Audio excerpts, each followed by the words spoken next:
전에 왜 제가 그런 얘기를 했잖아요. 카메라를 예를 들면서 카메라의 피사체가 카메라 바깥에 저기 있잖아요. 근데 사진을 찍을 때 찍기 전에 카메라 렌즈를 통해서 피사체가 렌즈로 들어와가지고 영사막에 맺히잖아요. 요즘 어떤 뭐 디지털이든 뭐 필름 카메라든. 그러면 카메라가 인식하는 건 뭐예요? 실제로 인식하는 거는 렌즈를 통해, 렌즈가 눈이라면 위에 인식기관이면 이제 안입이설신에 해당이 되는 거예요. 안입이설신. 저 바깥에 있는 게 아니고 우리가 인식하는 거는 무엇뿐이에요? 영사막에 들어와가지고 있는 이 상을 우리가 인식하는 거잖아. 그러면 우리도 바깥에 있는 어떤 대상을 인식을 할 때 눈으로 보는 거는 내가 저기 있는 사람을 보든 물건을 카메라를 보든 뭘 보든지 간에 컴퓨터를 보든지 간에 이게 내 눈에 들어와가지고 내 뇌에 뭔가 인식하는 구조에 망막이든지 망막과 연결된 뇌의 어떤 작용이든지 거기에 상이 맺힐 거 아니에요. 그러니까 오직 인식한 거는 뭐예요? 내 식이 인식한 거라면 그게 오직 식이에요. 그 다음에 인식된 대상이 내한테 내 안에 와서 맺힌 게 그게 식의 소연이거든요. 그 식의 소연도 그리고 어디서 왔어요? 식으로부터, 내 인식으로부터 여기에 와서 맺힌 거예요.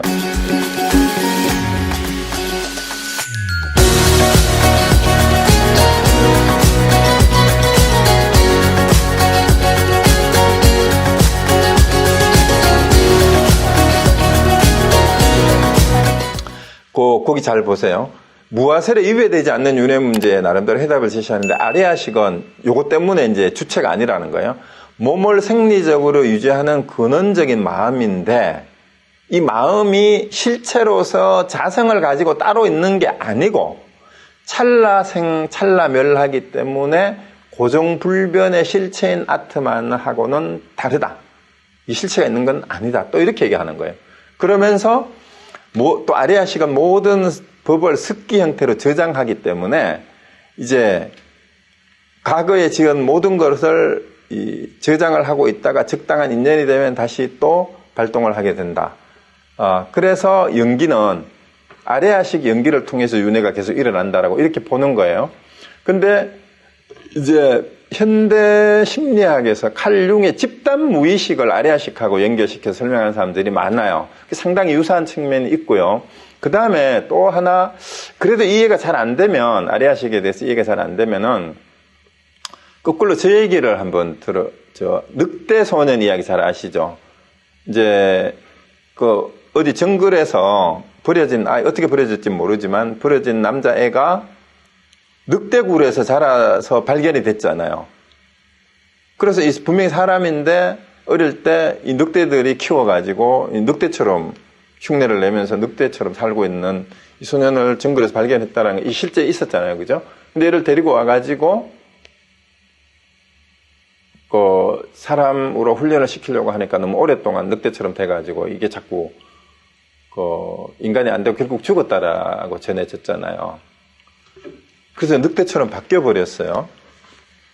이 사람이. 자, 이거를 얘기하면서 많은 심리학자나 교육학자들이 이제 교육의 선천적인 측면하고 후천적인 측면을 얘기를 해요. 유전적인 측면하고 후천성.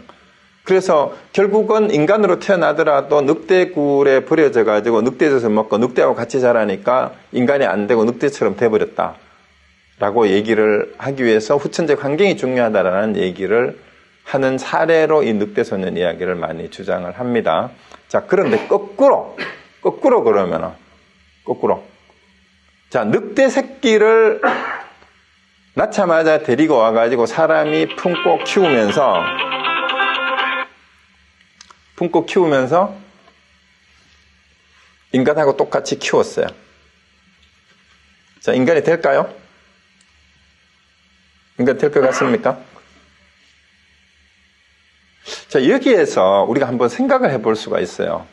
인간이 인간으로 태어났을 때는 환경의 영향을 무시할 수 없지만 늑대나 돼지나 개를, 호랑이를 가지고 와서 아무리 인간처럼 키운다고 해도 그게 인간이 안 돼요. 인간의 말도 못 해요. 그처럼 이 집단 무의식이라는 거는 유전하고 관계가 있는지 없는지는 모르겠어요. 어쨌든 인간이 가지고 있는 집단적인 아니면 생리적인 유전적인 어떤 뭔가가 있어요. 그러니까 인간으로 태어난 놈을 인간으로 키워서 좋은 환경에서 키울 때 환경에 따라 달라질 수 있는 거지, 인간이 아닌 원숭이도 마찬가지예요. 아주 가까운 원숭이를 데리고 와가지고 인간하고 똑같이 키워도 원숭이가 사람 말을 할까요?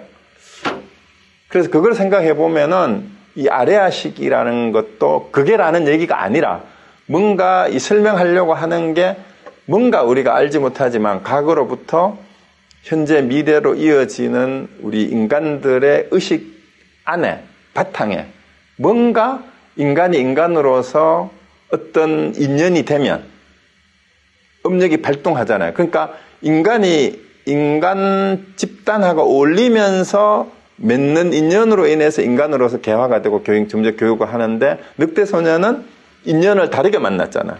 그 늑대라는 인연을 만나니까 늑대하고 계속 늑대처럼 발전이 돼가지고 인간이 안 돼버렸어. 인간처럼 안 돼. 모양은 인간인데.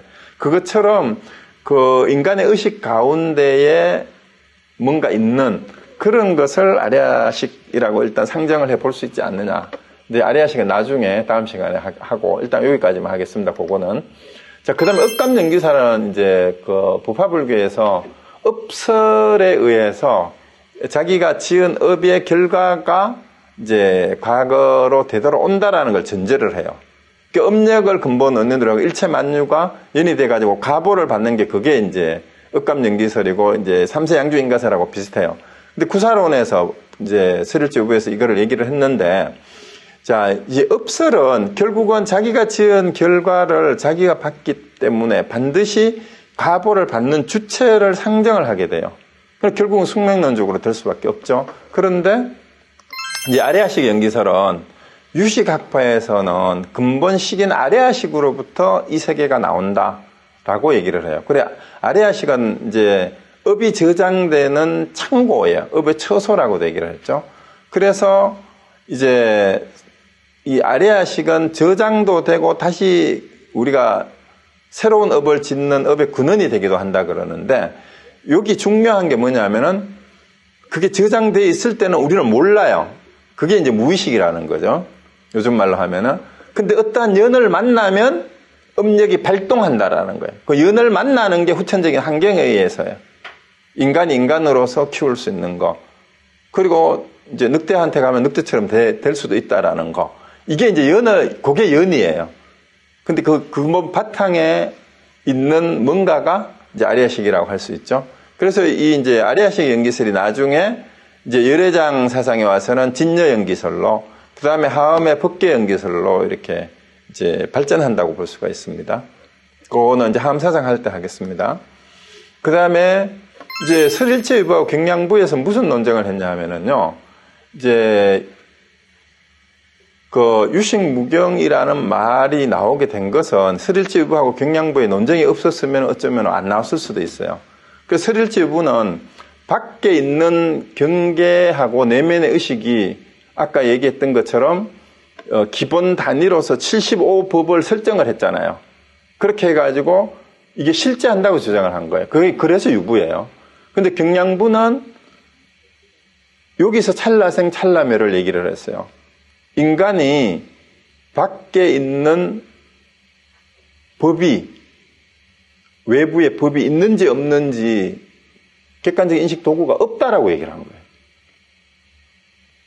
그런데 경량부는 인정을 하는 거는 뭐냐 하면 인식한 내용이 존재하는 대상에 주어진, 자, 요걸 잘 보세요. 인식한 내용이 식이 구성한 게 아니라 대상이 있기 때문에 상이 형성이 된 거라고 본 거예요. 대상이 있기 때문에. 그러면 유식불교하고는 다르죠. 유식불교는 그 대상을 식이 파악을 해서 가지고 온다고 본 거예요. 그런데 경량부는 대상이 있기 때문에 이게 비친 거라고 보는 거예요. 그 전혀 다르죠, 초점이. 그래서 이제 인식에 그러면서도, 그래서 어쨌든 저쪽에 와서 맺혔든 여기서 와서 맺혔든 저게 제대로 비친 건지 아닌지는 알 수 없다라는 거예요. 파악된 게. 판단할 도구가 없다라고 보는 게 경량부예요. 자, 그러면은 유식에서는 뭐라고 얘기를 했느냐. 외계 대상이 실제 어떻게 존재하는지 알 수 없다. 어떻게 존재하는지 알 수 없다라는 거예요. 그게 무경의 이제 얘기가 여기서 나오는 거예요. 그래서 객체가 있다라고 하는 것은 알 수 없는데 있다라고 할 수 있냐 이 말이에요. 알 수 없는데 어떻게 있는지 모르는데 그게 가짜인지 아닌지 어떻게 알겠냐 이 말이에요. 그래서 흔히 예를 드는 게 뭐 이제 새끼줄을 보고 뱀이라고 했을 때 그 뱀은 가짜 아니냐. 그러면은 또 반론을 하는 사람은 뱀은 아니지만 새끼줄은 있지 않냐. 이렇게 주장을 하잖아요. 근데 새끼줄도 우리가 새끼줄이라고 하지만 그거를 새끼줄도 새끼가 원래 고정된 실체가 있는 게 아니잖아요. 집으로 꽈야 새끼가 되는 거니까. 하여튼 뭐 등등 그런 게 있어요. 그리고 오직 식만이 존재한다고 해요. 그러니까 객체는 알 수 없기 때문에 존재한다라는 말을 하면 안 된다라는 거예요. 근데 이제 경량부는 뭐예요? 알 수 없지만 뭔가 있다라고 얘기를 하는 거고, 그걸 인정하는 거, 그게 여기서 와서 미친 거라고 얘기를 하는 거고, 근데 그걸 판단할 근거가 없다라고 하는데, 오히려 그걸 판단하는 근거가 우리 안에 있는 식이다라고 얘기하는 게 유식학파예요. 그래서 식만이 존재한다라고 얘기하고, 인식되어진 내용은 참으로 있지만, 자, 요거를 이해하시면 안 돼요. 인식되어진 내용이 뭐예요? 밖에 있는 대상이 아니라, 밖에 있는 대상을 내가 가지고 와서 내가 여기에서 파악한 거, 그게 내용이에요. 파악한 내용은 내가 가지고 있잖아. 어떻게? 내 마음에서 일어나서 거기에 있는 거예요. 그거 없다고 할 수 없는 거예요. 내가 무슨 생각을 하든, 내가 어떤 인상을 내가 감을 잡든, 그 감이 내한테 있는 거잖아요. 그걸 있다고 한 거예요. 근데 인식의 객체는 있다고 할 수 없다는 거예요. 참으로. 왜? 요 개입을 잘 이해를 하셔야 돼요. 인식의 내용은 뭐뭐다라고 내가 파악한 거에 대해서만 나는 내가 파악한 것, 내가 파악한 것, 시기라고 해야 돼요. 시기 파악한 것이 이게 내용이에요. 요건 대상이고, 자, 그럼 내가 있다라고 하는 거는 내 의식 속에 들어와가지고 맺혀진 영상, 상, 내용.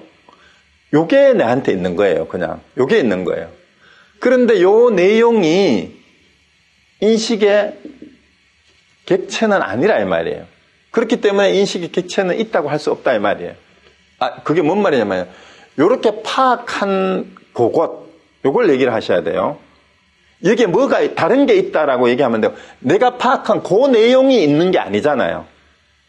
내가 파악한 내용 그대로 객체가 있는 게 아니잖아요. 대상이. 그 말이에요. 그렇죠? 내가 파악한 내용이 여기 있는데 이 내용이 인식의 객체로 실제 있는 건 아니다 이 말이에요. 내가 파악한 내용만, 내가 파악된 것만 있다 이 말입니다. 그래서 현상세계는 이제 인식의 주체인 시기, 대상의 모습을 띠고 나타난 표상식으로 존재할 뿐이고, 현상세계가 이제 그 말에 표상식이라는 거죠. 대상세계는 식을 떠나서 존재하지 않는다. 자, 이 말을 또 오해하시면 안 돼요. 식을 떠나서 우리 인식의 바깥에 외부에 이 세상이 없다라는 의미가 아니고, 우리 인간이 세계다라고 인식하는 그 세계는 내가 이미 인식한 세계일 뿐이라는 거예요. 그래서 그 식을 떠나서 내가 아는 세상은 없다라는 거예요. 내가 파악한 세상은 따로 없다라는 그 의미예요. 요 말을 오해하시면 안 됩니다. 그래서 지각된 그대로 외계에 실제하는 것은 아니다. 그게 유식무경이에요. 경계가 실제하지 않는다라는 거는, 자, 여기서 말하는 경계가 그러니까 뭐예요? 경계가? 내가 경계라고 아는 거는 사실은 뭐일 뿐이에요? 실제 경계가 아니라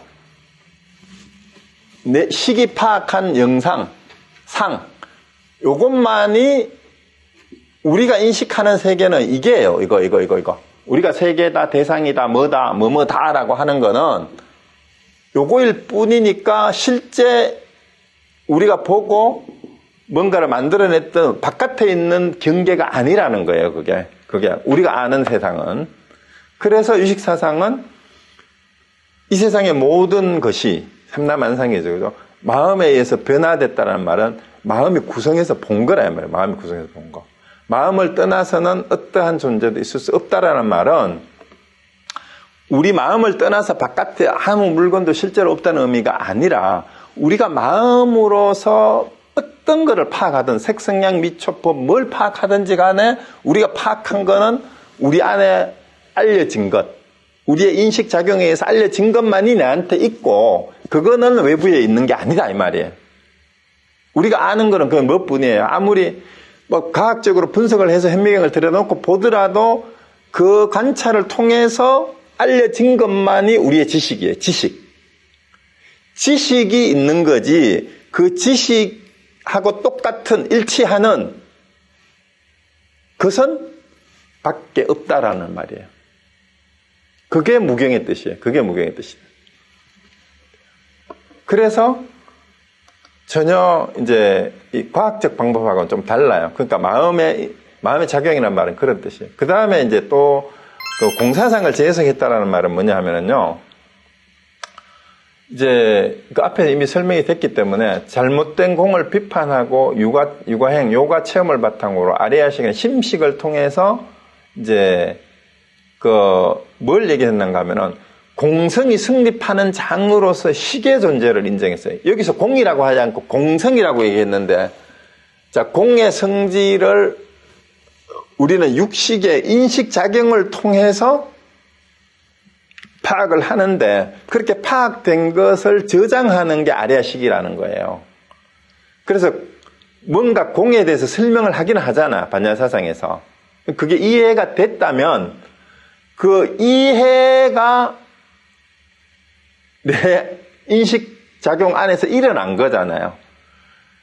그 식이 있다라는 얘기예요. 공성이 성립하는 장으로서 식이 있다라는 거예요.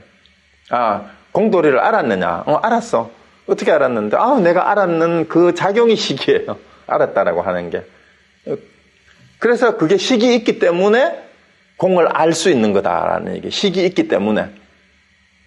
그래서 일체 존재는 심식의 변전이고, 공조차도, 깨달음조차도. 그러니까 심식만이 실제다. 그러니까 실제로 존재하는 건 뭐예요? 마음의 식만이 실제라는 거죠. 그래서 이제 부파불교는 아비달마의 유적 존재가 아니에요. 설일체 유구죠. 반야사상의 무적 존재관으로 오해될 수 있는 거를 이제 잘 가지고 와서 식은 있다라고 얘기를 함으로써, 그렇다고 식이 실체로서 있는 건 아니고 계속 얘기를 하잖아요. 그죠? 어떤 연에 의해서 마음이 일어나는 것일 뿐이에요. 그때 있는 거예요. 그때. 마음이 어디에 있는 거예요? 그때 있는 거죠. 뭐뭐라고 할 때. 굉장히 중요합니다. 자, 뭐뭐라고 할 때에다가 다 집어넣으면 돼요. 뭐뭐라고 말할 때, 뭐뭐라고 규정할 때, 뭐뭐라고 행동할 때, 뭐가 돼요? 뭐뭐가 된다. 하는 거죠. 요게 할 때에, 그때, 바로 그때. 뭐뭐라고 할 때 뭐가 되는 거죠. 그러니까 돼지라고 할 때 지가 돼지가 되는 거고, 그거예요. 그러니까 이 간하선을 해보신 분은 아시지만 간하선의 활구가 간하가 뭐예요? 간하. 이 간판은 볼간자, 말하자잖아요. 말을 딱 보면 말을 할 때 그렇게 된다라는 게 이게 간화예요. 그거를 통찰하는 게 간화선이에요. 그러니까 있다라는 것은 그렇게 있는 거예요. 그렇게 있어요. 그렇게. 어떻게 있느냐? 자, 돼지 눈에는 돼지만 보이고 부처 눈에는 부처만 보인다라고 이성계하고 무학대사가 얘기하는 거 우리가 잘 알잖아요. 아는데 돼지가 어디 있어요? 돼지 같다라고 할 때 돼지가 그때 있잖아, 돼지가. 자, 그러면은, 자, 여기서 그게 유식이에요. 자, 돼지 같다라고 하는 순간에 말하는 사람도, 말 듣는 사람도 돼지를 자기 머릿속에서 그리잖아요. 근데 그 돼지가 실제 돼지가 아니잖아요. 그 무학대사를 보고 돼지라 했잖아. 그럼 무학대사, 돼지다, 돼지처럼 보인다라고 했는데 무학대사는 돼지가 아니죠. 그런데 무학대사가 이성계한테 뭐라고 해요? 돼지 눈에는 돼지만 보인다 할 때 돼지 눈이 뭐예요? 돼지라고 파악한 그 놈이에요. 그 놈. 돼지를 보는 놈이 바로 돼지 눈이고 돼지 눈이니까 돼지지. 그게 영상이라는 말이 그 말이에요. 그래서 사실은 유식불교가 반야사상보다도 선불교에 더 영향을 더 많이 미친 것 같아요. 요 마음의 구조를 정확하게 알면요, 가나선도 되게 쉬워요. 위파사나하고도 바로 통해요. 그래서 제가 유식불교를 공부를 해보니까 이게 초기 불교하고 우파불교하고 이제 중간 유식 선불교가 하음사상이 쫙 다 연결되는 뭔가 있어요. 그게 뭐냐? 그게 마음이에요. 근데 하나도 그 구체적인 전오식에 이제 안이비설신의 그 다음에 7식, 8식이 작용하는 내용을 점검하는 화두가 삼천공안 가운데 요거는 뭐 안식에 해당되는 거다. 요거는 이식에 해당되는 거다. 소리 듣고 깨달았다. 그러면 이식하고 관계가 있잖아요. 그 다음에 뭘 보고 깨달았다 그러면 안식하고 관계가 있는 거잖아. 부처님은 새벽 별 보고 깨달았으니까 분명히 안식에서 일어나는 작용을 보고 안식이 돼지라고 했는데 아니라 안식이 부처다. 안식을 보는 놈이 부처다. 깨달음이다 하는 거를 그걸 안 거죠. 그러면은 유식불교의 내용이 이제 다 이제 가나선하고도 연결되고 다 연결이 됩니다. 그래서 그거를 잘 이해를 해 놓으시면 될 것 같아요. 그 다음에 뭐 이거는 그냥 평가니까 반야사상이 여전히 출가자 중심이었다면 이제 유식은 이제 이게 왜 더 대단한 중생보살 깨달은 자를 구분해가지고 인간의 심층 심리를 중생들의 마음은 어떻고 보살의 마음은 어떻고 부처의 마음은 어떻다라고 해가지고 이거를 이제 중생세계, 보살계, 깨달음의 세계를 다 구분해서 이렇게 얘기를 해요, 나중에. 그 다음에, 둘 다 공이란 무엇인가, 중간사상하고 유식사상이 다, 이제 마음이란 무엇인가, 근본적인 질문에 출발해가지고, 인간이 도대체 뭔가, 인간의 근원이 뭔가, 그게 이제 마음이라고 했는데, 거기에서 이제, 해탈을 하려고 했고, 중간불가, 반야의 예지를 주로 강조했다면은, 유식불교는 마음의 심층 심리, 그거를 주로 얘기를 했다. 그러면서 이 두 개가 이제 대승불교의 양대 기둥을 이루어서 이제 나중에 열애장, 하음, 천태, 이제 유식불교에 다 영향을 미친 거다라는 얘기를 할 수 있고요. 그 다음에 요거는 이제 시조는 미륵인데 이 사람이 실존 인물인지 아닌지는 아직도 설이 있어요. 이름이 우리 미륵보살하고 이름이 같아가지고. 그 다음에 이제 미륵의 제자라고 하는데 무착이 미륵보살을 만나서 배웠다라고 써놨어요. 그래서 실존 인물이다 그러고 아니면 무착이 상상으로 그렇게 했다라는 설도 있고 모르겠어요. 그 다음 무착의 동생이 세친인데요. 그 세친은 설일제 의부에 속해 구사론을 지어가지고 아까 얘기했어요. 막 죽으려고 했는데 자기가 너무 대승을 비판했던 거를 이제 참회를 하고 대승으로 옮겨가지고 이제 많은 논설을 해서 유식 삼식송이 바로 제일 유명한 그 유식 사상 가운데 그 중요한 논세예요. 그리고 이제 나중에 이제 유식 학파에 여러 논사들이 10대 논사라 해가지고 이런 사람들이 많이 나왔고요. 그 다음에 나중에 이 두 갈래로 또 갈라지고 이제 중요한 경전은 해신밀경, 대승아가들매경 이런 게 있고요. 뭐 유가사절은 섭대성농, 30송 이런 게 쭉 있어요. 그리고 우리 한국 사람들이 제일 많이 보는 게 현장 스님이 번역한 성유식론인데요. 이거는 성유식론이 하나의 저서가 아니고 세친의 유식 삼식송이 제일 유명한데 이 세친의 제자들이 유식 삼식송에 대해서 이게 10대 논사들이 여러 가지 주석을 했어요. 유식 삼식송은 개송밖에 없어요. 그러니까 상세하게 설명이 안 돼 있어. 그러니까 제자들이 이걸 주석을 했는데 이 주석을 모아서 편집을 했는데 주로 호법의 주석을 중심으로 해가지고 여러 다른 그 논사들의 주석을 편집한 거예요. 편집해서 번역한 게 성유식론인데, 그래서 중국하고 한국에서는 주로 이것만 봐요. 성유식론만 대체로 보고 이제 유식 삼식송하고 관련되는 부분을 가지고 얘기를 합니다.